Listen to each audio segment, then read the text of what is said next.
समस्त को प्रेस नमस्कार मुतव्यस आपण देखुछंदी जेपी ओडिया आपण समस्त को जेपी ओडिया चैनल रे स्वागत करे। आज रो वीडियो रे मु सोशल मेसेज तथा प्रभुंकर विषय आपण को जणा पाए जाउ अछि। वीडियो को आरंभ रु शेष पर्यंत देखंतु। मोर प्रिय माने जे प्रकार आपण माने न्यूज रे ऑलरेडी देखि सारी छंती। सौम्याश्री जणे भौणी जे कि जणे युवती कॉलेज रो स्टूडेंट जे कि जणे शिक्षकों द्वारा बारंबार अत्याचार रो सम्मुखीन होते। सही परिस्थिति रे सही युवती जनक से स्टूडेंट अनेक जगह को गले आउ न्याय पाइबा पाई से सबु जगह रे जहा करियार थिला से करिले। जटिल परिस्थिति समय को से सामना करे ताको बुद्धि रे ताको माइंड रे जेमिति से न्याय पाइबा पाई चाहिए सेमिति से कले, किंतु केही मध्य ठिया हेले नाही, केही मध्य तांको न्याय देले नाही। पुलिस प्रशासन केही मध्य नुहे।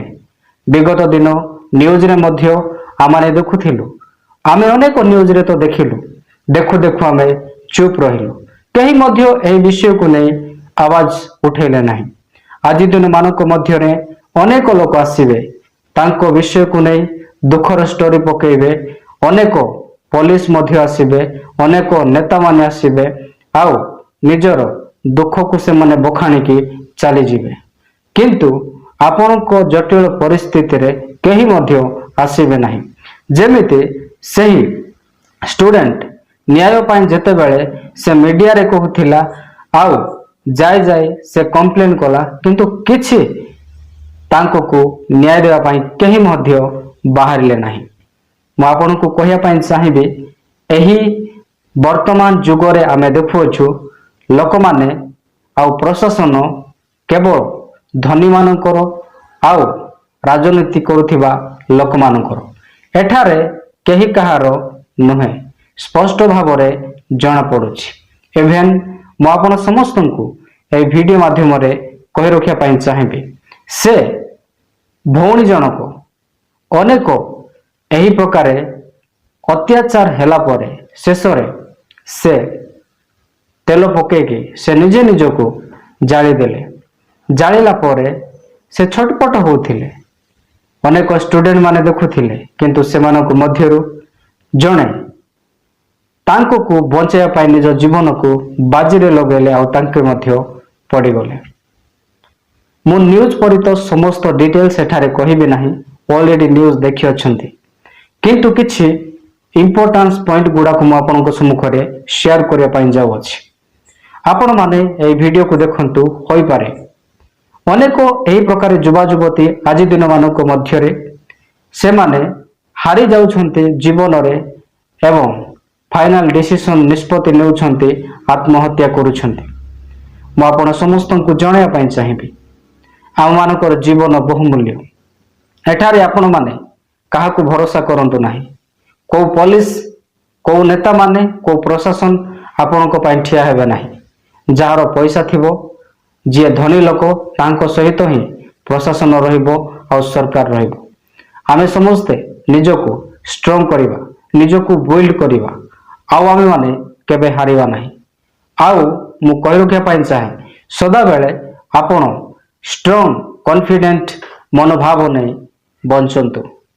आउ मु आपण को एहा कहिबा संगे संगे किछि विषय मु कहिबी। मु मध्य मो जीवन रे अनेक समय रे एही प्रकार समस्यार सामना करिसंती। कोनोसी ना कोनोसी व्यक्ति ए पृथ्वी रे आमे जेते लोक छु, इवेन भारत रे किंबा ओडिसा रे आमे कोनोसी ना कोनोसी परिस्थिति दे गति कला परे आमाने अत्याचार हेला परे आमे माने आत्महत्या करिवार आमाने निष्पत्ति नै थाउ। आत्महत्या करिबा समस्त विषयर समाधान नहे। आज सही परिवार लोक माने केते जे दुखित एहा आमे माने बयान करि परिबा नाही, किबा मु ता शब्द माध्यम रे कहि परिबे नाही। बस मु केवल आपन को एतिकी कहिबी अनेक लोक माने आमे माने अनेक परिस्थिति दे गति करूछु। जीवन एक बहुत स्ट्रगल, किंतु आपण केबे मध्य हार मानंतु नाही।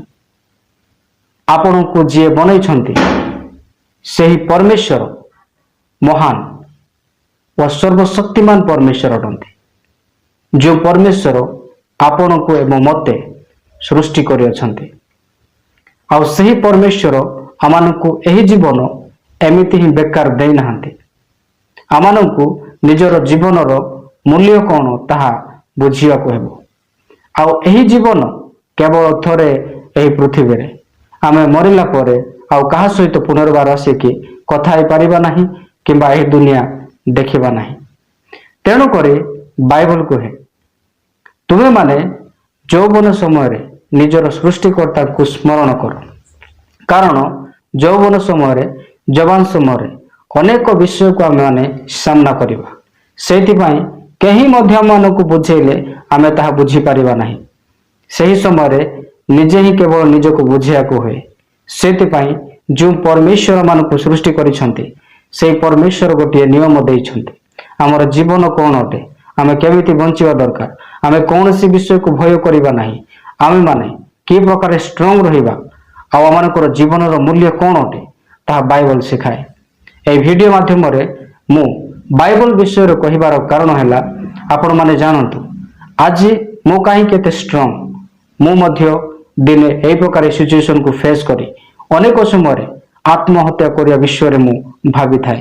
କିନ୍ତୁ ମୁଁ କହି ରଖିବା ପାଇଁ ଚାହେଁ, ଜୀବନ ଆମମାନଙ୍କର ସାଧାରଣ ନୁହେଁ। ଆମମାନଙ୍କୁ ଯେଉଁ ପ୍ରଭୁ ଗଢ଼ିଛନ୍ତି ସେହି ପ୍ରଭୁ ଆମମାନଙ୍କୁ ଜାଣନ୍ତି। ଆଉ ଆମମାନେ ସମସ୍ତେ ପ୍ରଭୁଙ୍କର ଲୋକମାନେ, ପରମେଶ୍ୱରଙ୍କର ସନ୍ତାନମାନେ। ଆମେ କେବେ ହାରିବା ନାହିଁ। ଏହି ଦୁନିଆ ଯଦି ଆମକୁ ନ୍ୟାୟ ଦେବ ନାହିଁ, ଏହି ଜଗତର ଲୋକମାନେ ଯଦି ଆମକୁ ନ୍ୟାୟ ଦେବେ ନାହିଁ, କ'ଣ ହେଲା? ସମସ୍ତଙ୍କର ନ୍ୟାୟ ଉପରବାଲା ଅଛନ୍ତି। ସେହି ପ୍ରଭୁ ନ୍ୟାୟ କରିବେ, ବିଚାର କରିବେ।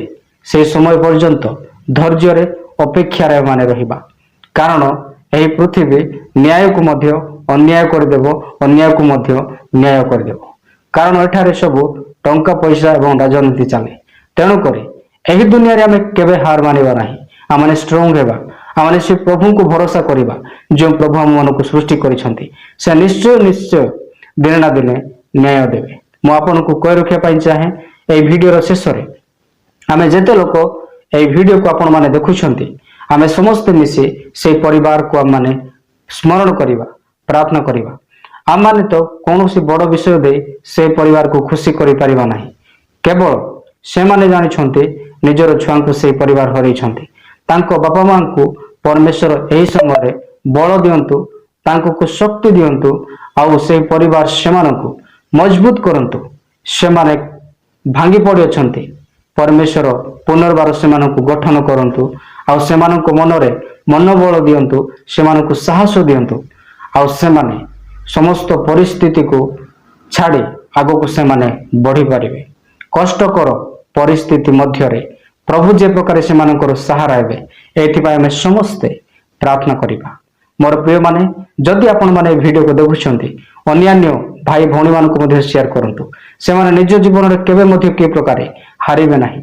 ସେମାନେ ଉପରେ ଥିବା ପରମେଶ୍ୱରଙ୍କୁ ସେମାନେ ଯେ ପ୍ରକାରେ ଜାଣିବେ, ଆଉ ଏହି ଦୁନିଆରେ ନ୍ୟାୟ ପାଇଁ ନୁହେଁ, ଆମମାନେ ସତ୍ୟ ପରମେଶ୍ୱର ଯେଉଁଦିନ ବିଚାର କରିବେ ସେଦିନ ସେ ଠିକ ଠିକ ନ୍ୟାୟ କରିବେ।